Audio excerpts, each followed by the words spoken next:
Okay. Yes, this is such a great room. Look at this room. It's amazing.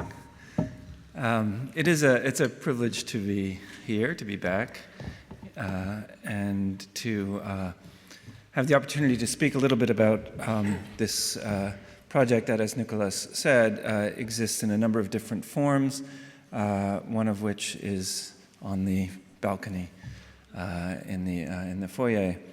I'm Reinhold Martin. I direct the what's called the Temple Hoyne Buell Center for the Study of American Architecture at Columbia University. We're essentially a kind of academic research center, and we have taken up the question of housing in a number of different ways over the last 7 or 8 years. And so what you're seeing here and what you're going to hear from us today, just now, is a dimension, or reflects one aspect of this project. I'm not going to say too much right now in the beginning, because Jacob Moore, who is officially the program coordinator at the Buell Center, but is also co-curator of the exhibition with Susanne Schindler, and co-editor of all three of us on the object that we're actually going to spend most of our time on, since you can have a look at the exhibition yourself. But this book called The Art of Inequality, which accompanies the project and is also points in a somewhat different direction than the exhibition itself. So I'll just let Jacob begin, and then we'll kind of go down the line that way. Okay. Okay. Thanks, Reinhold. So, like he said, in the interest of time, and in the hope that you guys can go visit the exhibition just down the stairs yourselves and interpret it in relationship with everything else that here is shown. I'm just going to present the project's basic structure, which, as Nikolaus indicated and Reinhold also indicated, is sort of multifaceted and has been shown in lots of different places and in a few different forms. Then I'll briefly introduce and read from the publication that Reinhold mentioned that clarifies many of the exhibition's themes and about which Reinhold and Susanne will speak a little bit more. I should also say here at the beginning that the work we say is done by the Buell Center is done by many more people than just the three of us. It involves different teams of graduate students from the architecture school and Columbia University at large, some of which are here today. And also, housing certainly wouldn't have been possible without the very close collaboration with our designers, MTWTF, who are represented here by Glenn Cummings. So I should also say everything for the project is found on our website, househousing.com, which you'll see a few slides of in just a second. So the exhibition presented here, just down the stairs, House Housing, An Untimely History of Architecture and Real Estate in 29 episodes is, as the title indicates, structured in reconfigurable modules. These non-chronologically arranged episodes, which mark indicative but certainly not comprehensive moments where policy, finance, and design intersect, map out the beginnings of what we understand as a history of architecture and real estate, represented with a set of multimedia artifacts that range from presidential radio addresses to architectural plans and sections, from marketing videos of various stripes to corporate annual reports. Beyond the exhibition in particular, the project at large is modular at a larger scale. House Housing has appeared in numerous locations as exhibitions, panel discussions, and publications, and relates to different institutional frames. So exhibition locations, as Nikolaus indicated, to date include in Venice, as in conversation with the Venice Architecture Biennial in June 2014. In very different spaces, as you can see, certainly compared to here. Currently, at the National Public Housing Museum as a part of the inaugural Chicago Architecture Biennial. And it'll be up through, we're extending the run through December, which is exciting. Here, which I don't need to elaborate on. And next, in the spring, it'll appear at the Schindler House, the Mack Center's Schindler House location on Kings Road in West Hollywood, California. So each of these locations has very site-specific installations that shuffle the material you see downstairs, adding some episodes and taking away others, depending on site and context. So we're also developing, I should say, a pop-up version of the show that will first appear at UCSD with Teddy Cruz here in the audience, that will point towards some of the site-specific installations that we've worked on and allow for activation and programming in the sites where it shows up. So like Reinhold said, for today's presentation, we'd like to focus on another component of house housing, a recently launched publication entitled The Art of Inequality, Architecture, Housing, and Real Estate, a Provisional Report. This book's report format was inspired in part by one of the artifacts you'll find in the exhibition just down the stairs, the report of the National Advisory Commission on Civil Disorders, which was more colloquially known as the Kerner Report. That report was commissioned by U.S. President Lyndon B. Johnson in 1967 in response to the race riots that had recently been taking place across the United States. The questions President Johnson charged the commission with answering were, what happened, why did it happen, and what can be done?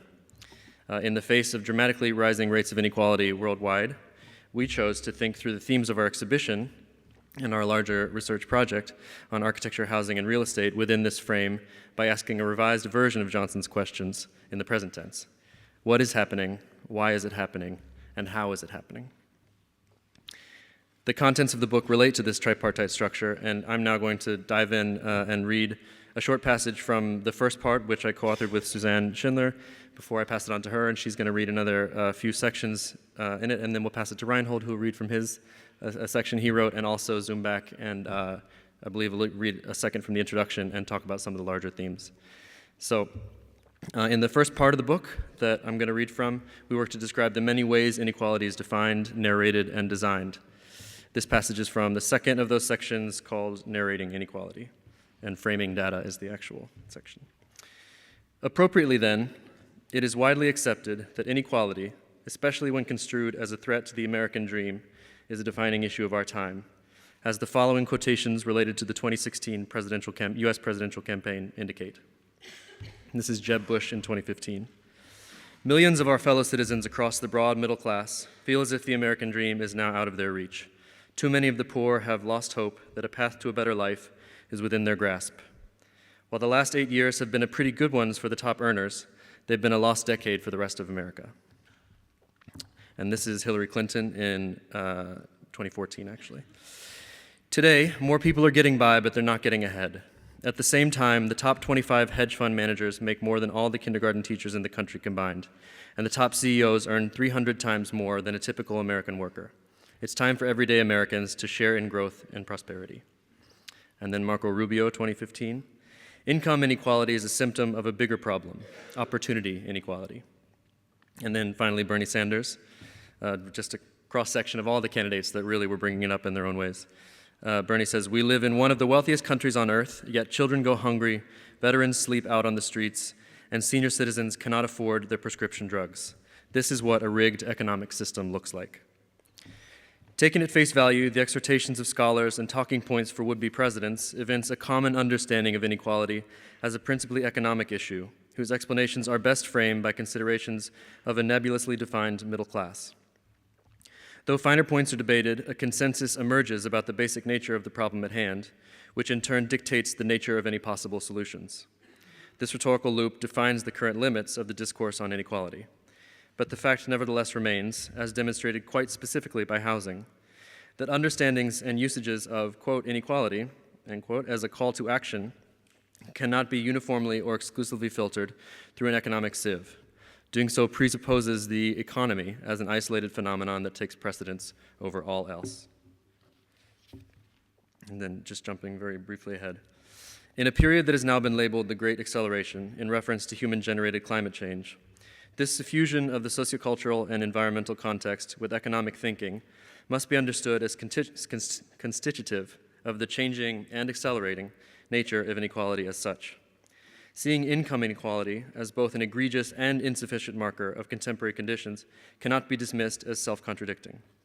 Gay rights, seemingly improving at a rate unforeseen by many, counts as its most influential champions the same multinational corporations that emerged out of and for the suburbanized, reurbanized, and deregulated middle-class economics-driven conditions that enforce segregation and persecution in the first place. This is the nature of many contemporary structural contradictions. In its seemingly pragmatic focus on middle-class economics, today's oft-repeated narrative ultimately makes our most pressing problem more, not less difficult to understand. Inequality is complex, and complex stories are not easy to tell. Given its continued emphasis on home ownership, the story of the American dream shows how design, traditionally brought in as a solution to problems, helps elucidate them as well. Unfortunately, in this elucidation, the agents of design themselves are often implicated. So I'll pass it to Susanne for another short reading. Thank you, Jacob. I will read 4 short samples of the report, 2 from part 1, so that first part that Jacob has been reading from, which is on the concepts of inequality, and 2 from part 3, which deals with its tools. So first, one of many reflections in this book as to how architecture, specifically architecture, interacts with the creation of inequality through housing. This one is about the design guidelines, zoning ordinances, and building codes of housing. The legal language of regulations and standards regarding what a dwelling unit is and how it is to be used pertains to us all, irrespective of income, cultural background, or lifestyle. At one level, these standards have thus led to far greater equality in terms of homogeneity in how the rich, poor, and all those in between live. A legal bedroom in the United States is required to meet certain criteria, irrespective of whether its construction was financed through tax credits or through an overseas shell company's cash. It may not be narrower than about 3 meters or less than 11 square meters, must have access to natural light and air, and contain a closet 60 centimeters deep and at least 150 centimeters wide. At the same time, standards and regulations have become the instrument of choice to maintain segregation by race or income. By stipulating minimum lot sizes, let's say 1 acre, which is about 0.4 hectares, and the maximum number of dwelling units per unit, per lot size, let's say 1 dwelling unit, a town can easily write out entire populations through its zoning ordinances without explicitly saying so. By virtue of the size of the parcel of land and the type of building that is allowable on it, a zoning code can only lead to the construction of generous single-family homes, which are unaffordable to anyone below a certain income. Okay, my second short piece is a reflection on the power of architecture to make otherwise often intangible conditions, such as inequality, quite tangible. So while architecture doesn't actually produce inequality as architecture, it can be extremely effective at both hiding it or exposing it, as became manifest in the poor doors debate in New York that began last year. In the summer of 2014, a scandal erupted around New York City's mixed-income housing development policy at One Riverside Park, a luxury condominium tower on New York's Upper West Side. In exchange for a 25-year property tax abatement, which means that for 25 years the development has to pay no property taxes, as well as a density bonus, which means they were allowed to build more, the project was required to include 20% affordable apartments. It did so not within a single building, as is generally required, but in an adjacent one named 50 Riverside Boulevard. The 291 condominium residences of One Riverside Park have sunset views across the Hudson River, and the units include up to 7-bedroom duplex apartments with swimming pools located on private terraces. The 55 income and price-restricted rental apartments count no more than 2 bedrooms, are accessed from around the corner, and have more basic amenities. The creation of a so-called poor door was first reported by a neighborhood blog in late 2013, and the newly coined term helped spur the story's international coverage. The difference between the amenities on the one side and those on the other are so extreme that the public discomfort was immediate. It was a very real and graspable architectural element of 2 separate entrances, not just personnel and staff in the back and residents and guests in the front, but the separation of residents of the same publicly subsidized deal that revealed the contradictions of a society that continues to assert that its members are created equal. What originated in a policy of invisibility, hiding both the cost of this luxury development to the public sector and the stigma of low-income housing by integrating it with the market rate housing, imploded when these realities suddenly became visible in the form of 2 doors. In June of 2015, the zoning policy that allowed for the poor doors was rescinded. Okay, I'm jumping now to part 3, which includes 5 pieces on the tools of inequality, ranging from renderings, textbooks, terminology, contracts, and schools. I will read from the introduction to the textbooks section, written by Eric Carver, who I think is here today, who synthesized 5 book reports, who our team of researchers wrote book reports who are sort of the most read in real estate programs in the United States today. Textbooks are active, qualitative interfaces between a discipline and a profession. Textbooks perform disciplinarity. Their very existence lays claim to an exclusive terrain of knowledge. The professional textbook then erects upon this ground an edifice of institutional codes. The textbook is both a catalog of norms and a map of the system. The resulting artifact works to both socialize inductees and legitimize real estate as a field. Thus, we can understand its fundamental assumptions by following repetitions, anomalies, and omissions in the texts. Now I'm going to jump to contracts, a historic overview of the emergence of the legal constructs around land, which was written by Manuel Schwarzberg-Carriot. Real estate historically mediates agreements and disputes over land, a form of power struggle that has become codified through the law.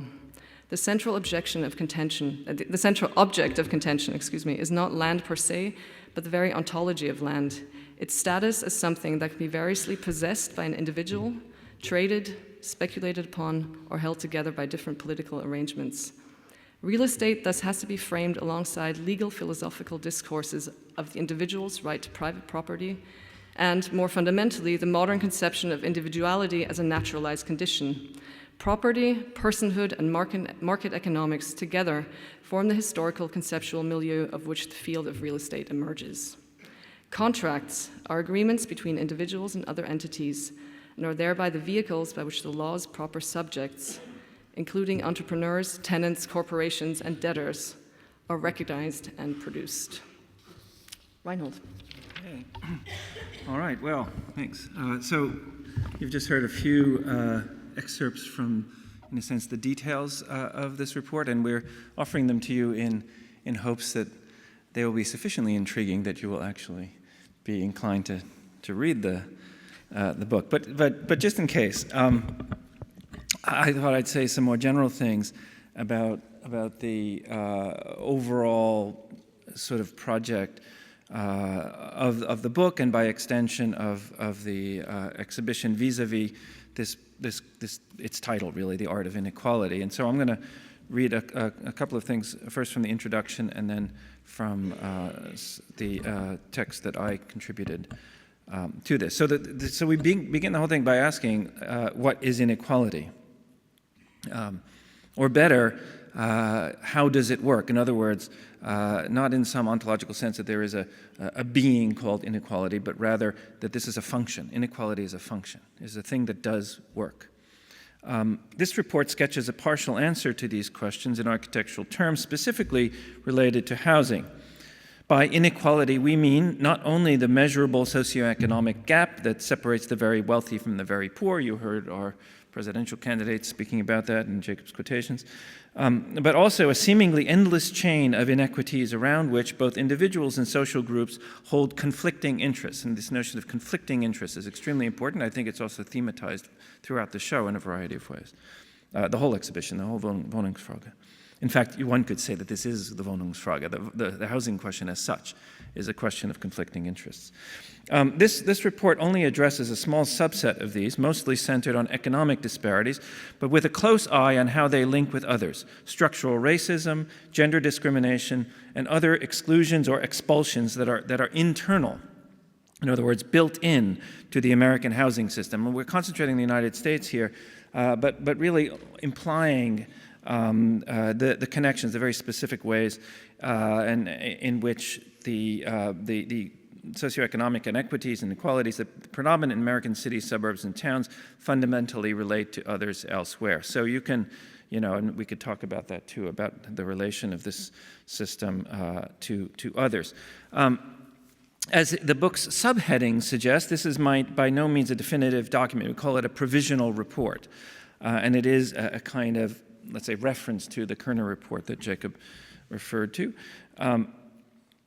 And it's compiled, though, in this case, not by a government agency, by an academic research center, on behalf of who? On behalf of students, our colleagues, all of you, anybody really, both within these set of fields that are gathered around this question and beyond, who are interested in asking, in understanding concretely certain key facts that shape social and economic life. Now, among these facts, which we've outlined, are the numbers.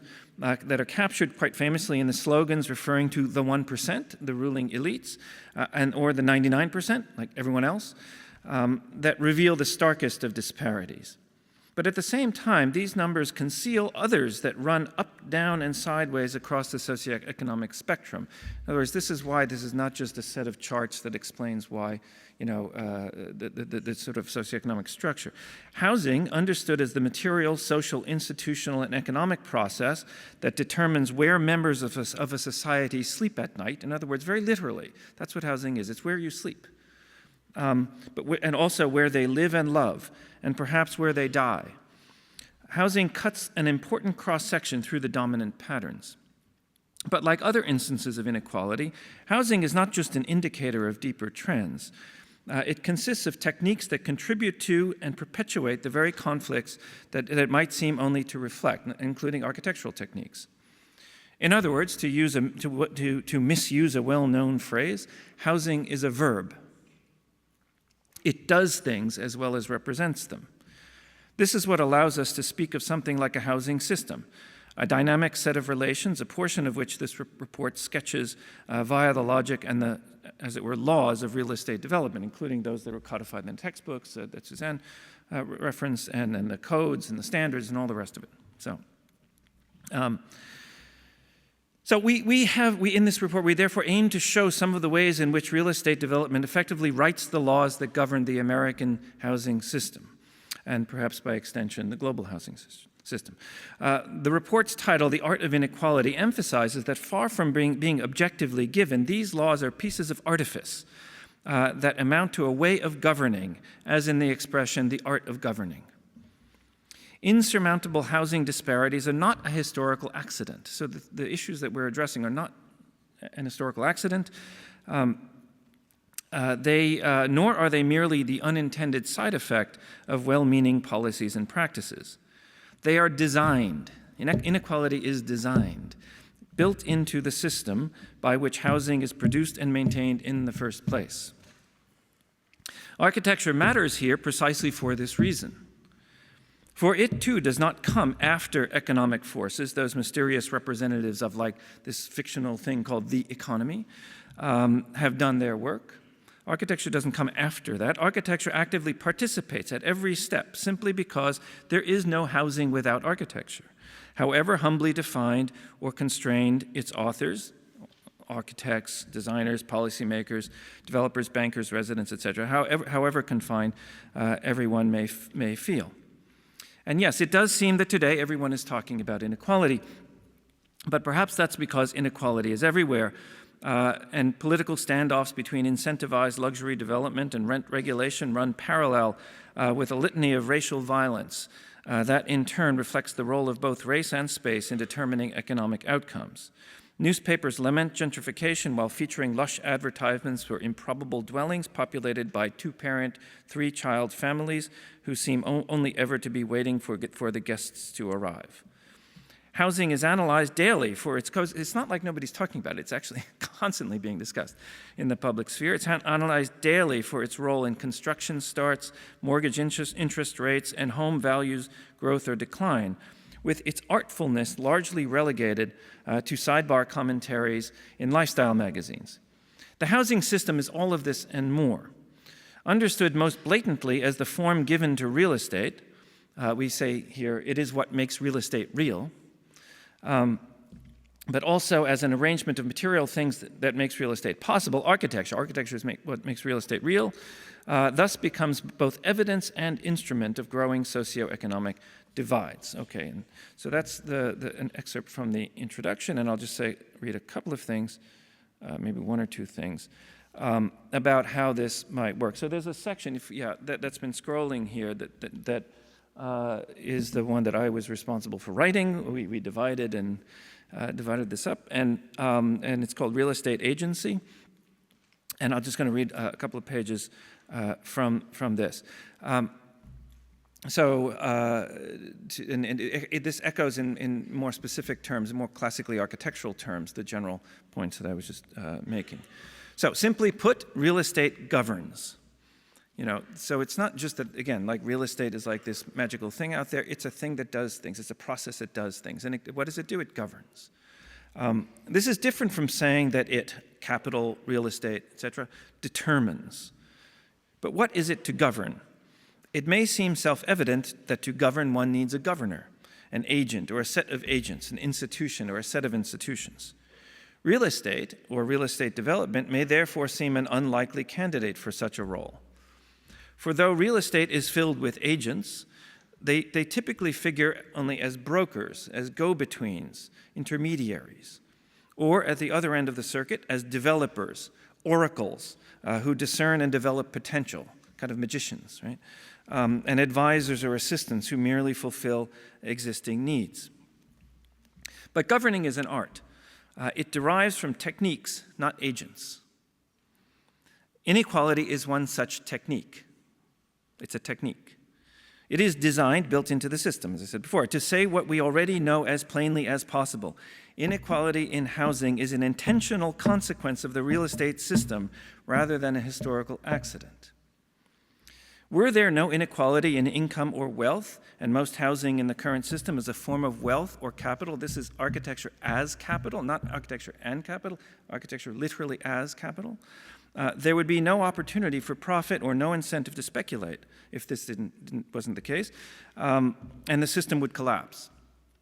From this perspective, the more inequality, the better, up to the point when it is no longer possible to extract additional profit from lower income groups lest they revolt, and higher income groups must be content to extract profit from one another. And here, one more quote that's been rather influential, but I think with some ambiguity. Even an economist like Joseph Stiglitz, who has done so much to call attention to increasingly intolerable levels of inequality worldwide, admits that it is nevertheless structural to the present system. This is Stiglitz. Quote, I, and as far as I know, most progressives do not argue for full equality. So don't presume, parenthetically, that when we take on inequality that we are somehow implying that equality is what is, as an alternative. Stiglitz is here saying, no, that's actually not what he is saying. We realize, he says, that would weaken incentives. The question is, how seriously would incentives be weakened if we had a little bit less inequality? So he's being honest in a sense and saying, actually, what progressive economists, as they call themselves, like Stiglitz, are advocating for is not equality, but a little bit less inequality.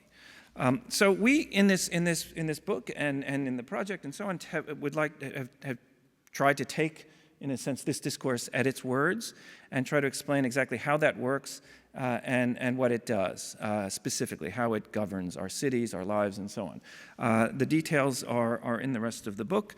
They involve, in this case, the section on architectural plans, mostly, as you've been seeing, a series of case studies that begins with New York by Gary in New York and refers to things like norms, and actually, I think rather importantly in this discussion, the construction of the household as an economic category, the unit by which things like inequality are measured, which I think, as both Jacob and Susanne suggested, must be understood as a social construction in a variety of ways. Okay, so I think I'll leave it at that. And since this is a provisional report, I'll leave the conclusion open-ended, and perhaps then there's a few minutes for discussion. Thanks. Thanks.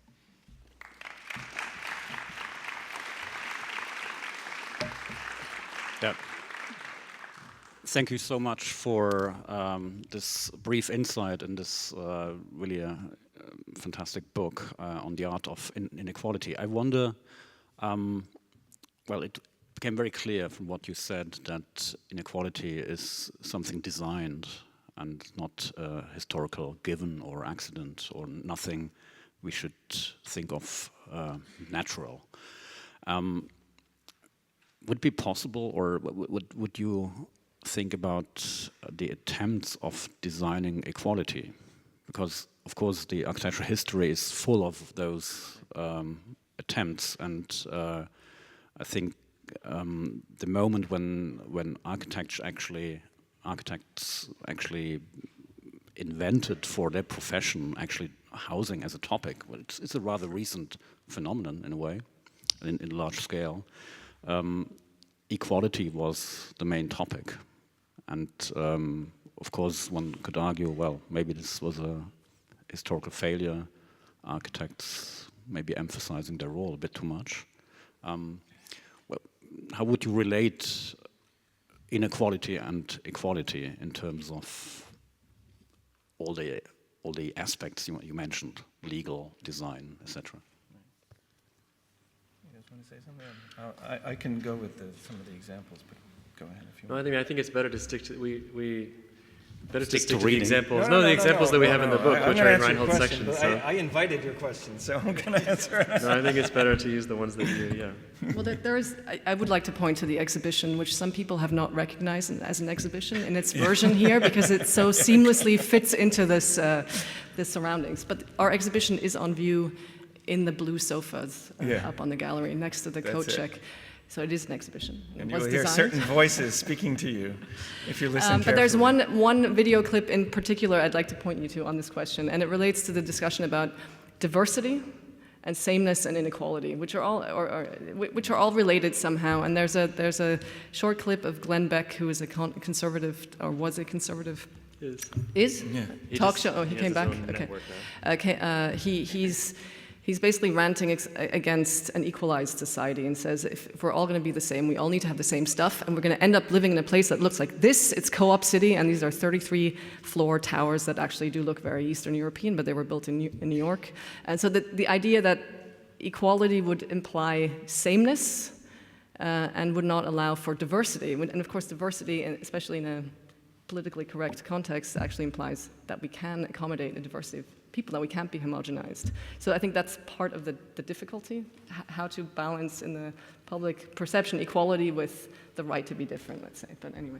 Yeah, well said. I will just add okay, so one of the examples, a kind of glaring example in a sense of architectural inequality, like the architecture of inequality, one could say, that we refer to in the book. I do this in my essay. Is the New York by Gehry building in Lower Manhattan. You know, Frank Gehry's tower. You've seen it. The plan was circulating a little while ago. Okay, so one of there was a time during the Occupy Wall Street protests. Some of the protests went right by that building, and so if that more than anything else presents, in one photograph, as it were, this, raises this question: how could this be in a society, that is so divided that it's necessary for people to raise their voices against this thing? One of the lesser-known facts about that building, I explain here about how it's designed to make money. This is a very, very important thing about that building, and virtually all the architecture we are talking about here is that it is capital. It's an investment. It's specifically designed to make money, including off of poor people. Not in the case of Gehry so much, but in some of the more low-cost housing. It actually is designed to make money off of some of the poorest people in New York City. So, that's fact number one. So, when you ask the question, what is equality, it would have to somehow address that level of the discussion, the political economic, as well as what it might look like, how it might work. And of course, one of the more available critiques of the 20s and 30s efforts, all over Europe and then subsequently in other parts of the world, has been that it has been, as it were, superstructural, that architecture has not been able to get underneath. We're not actually arguing that quite. But what we are, because architecture, the point is that there's not like some superstructural level and then a base economic level in which the real stuff happens, but rather what we're calling the art of inequality is the kind of constant interaction between these levels. And architecture is one of the mediating agents there. So here's just an example.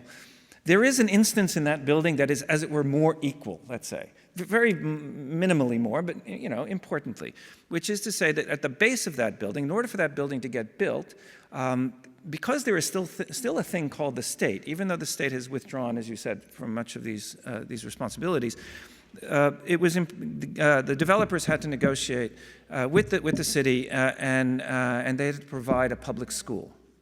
So at the base of that building, there is a public school. If you look at that school, it is not designed, as it were, by Frank Gehry. It sort of is, but it's brick. It doesn't have any of the, flashy architecture of the Gehry signature. And so it's in that gap.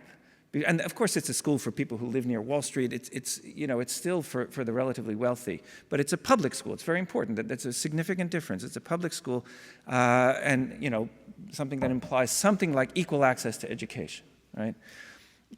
Where architecture comes in here is not so much the brick, but in the difference. The key structural fact is the difference between the school and the metal-clad building, that is built over it and on it.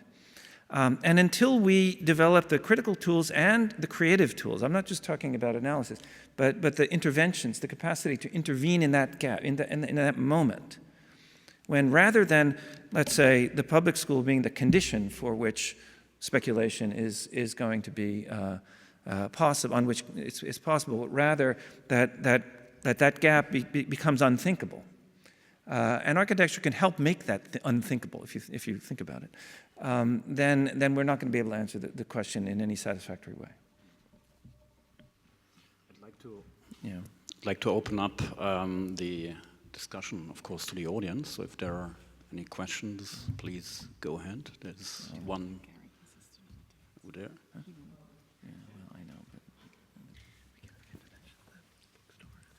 In the kind of contemporary discussions of inequality, or things like the middle class or like the 1% or whatever, are the kind of the terms there. There's a certain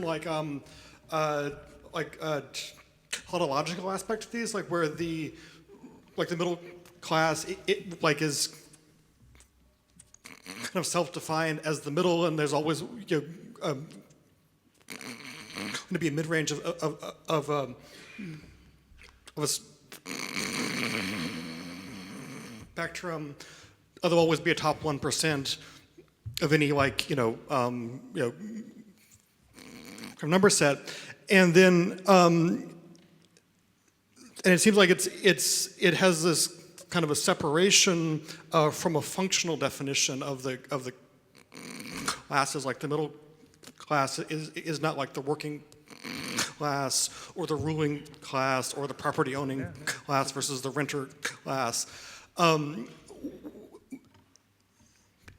this seems really different than the kind of early modernist housing projects, which had to do with functionalism, and or this kind of rhetoric of function and like the functional city. And so workers' housing was designed for people who had a certain role in the value form, and the way that they the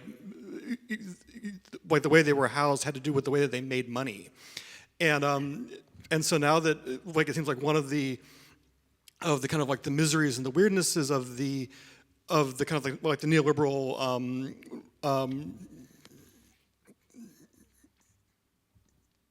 hyper-financialized real estate cities, you always ask, like, where do these people get their money? Like where's all this money coming from? And this is like the mystery of neoliberalism, is that the making of the money is separated from the form. And so in the kind of like the architecture of this, what's the kind of the current status of thinking about function, and how does that work with issues of production relative to like reproduction in the city?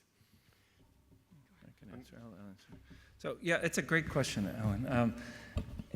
And it's I think maybe I would quickly revise by saying that actually these houses, these at every level, are functioning. The money is being made by the house itself. And that, yeah, you're right, that this is a second order, it's like a displacement onto this presumably more abstract plane of financial speculation that capital is doing its work now. But that's why we kind of insisted that these are functional objects, these at every level. But the difference at this point is that they essentially function at different levels, and you're pointing out they function in the more classical level as dwellings. That's kind of the part one, and part two being that they function as investments. But they're a very specific function. In other words, the purpose is to make money, as I said, off of the whole spectrum, up and down the class structure, class system. I'll just add one thing, though, it kind of to bridge Nikolaus's question with yours, that one thing we could ask, if indeed what we're dealing with is a way of governing our lives, a way our lives and the lives of others are being governed, then architects can ask, taking this into account, and if governing, as it were, is one of the principal functions of the household, in the form of both the classical form of producing norms and standards and all kinds of stereotypes and so on, but also now by producing wealth, how might we be governed differently? How might we imagine, literally, a different government of housing? How might our lives be arranged differently, be governed differently through the houses in which we live? So that would address your question somewhat differently. Yeah. Here, Teddy, with another question. I think I was thinking about exactly that question. Let's imagine that obviously inequality emerges out of the violent blow that neoliberalism has exerted not only in the city but in our social and economic resources. And in doing so, really emerges out of the polarization of public and private interests. So where is the public today? What forms of governance would enable us to approach more equitable forms of urbanization and therefore, by consequence, inclusive housing? At a moment when the social or social democratic welfare state model is absent, where do we imagine the possibilities of inclusive governance that can enable these new paradigms? Thanks, Susanne. What can be done? No? Yeah, go ahead. I think I alluded to the invisibility of a lot of the policies that exist now. The state is very, very present in everything. I mean, the New York by Gary Tower had, I don't know how many billion of federal bonds to finance it, but they also, in their mission as the public sector, extracted enough fees from that deal to then pay for 3,000 units of low-income housing somewhere else in New York, right? So I don't know where that qualifies within public and private interest, but it's all mixed up. The market can't exist without the public subsidies, and neither can the low-income housing that's produced. And I was going to say something else. But anyway, this invisibility, so I think part of the task of this book that we set ourselves is just to actually address some of these relationships and make us aware. So if you knew how many the simple fact that all housing is subsidized, I think a lot of people aren't aware of this, especially the people who think of themselves as middle class, who have a home ownership and are allowed to deduct a lot of that, their interest payment from their taxes. They don't perceive themselves as being aided by the government. They think the government's just doing that for the poor, and then maybe they're becoming aware that the rich are also being aided. But that kind of just becoming aware of that, and then acting as an active citizen in how you vote. That's just one path. That's nothing to do with you being an architect and demanding a different tax structure. I mean, that's one thing. So again, what does it have to do with architecture? It's very difficult because in a way, nothing, but in a way, everything, because as you say, the capital and the wealth has to be materialized in some way, and architects do that. So, he's in charge. Obviously, we agree on those issues. I wasn't really talking about the conventional alliance between public and private that in the last years of neoliberal dominance has been more private than anything. The public has been camouflaged as enabling more the private interest. I was speaking more about the aspiration of a true public agenda, which hopefully not only has disappeared, but it seems not functional today. So maybe the condition that emerges is maybe ways of transcending that binary by enabling communities to be part of the conversation, by enabling other actors, social and civic, that can enable us to go beyond the typical public-private partnerships that have gotten us nowhere really in this possibility. I guess that's yeah. That's a very good last word for that first session. I think there will be. Oh yes, can more, we invite you all though? We wanted to invite everybody to a party. Well, can we do that? Yeah. So much ad. I know, it's just a little ad. This is available in the bookstore. Bookstore downstairs, also download online for free if you don't want to pay the €4 downstairs. And if you want the thing. And on what, Monday 9:30? 9:30, anybody who's anywhere in Berlin and wanting to have a drink at 9:30 in the evening, come over to Books, People, Places, a new wonderful bookstore in Schöneberg, where we're going to sort of launch this book in its, at least into Europe. So Should all come. Yeah. All right, thanks. Thank you so much. Haus Housing.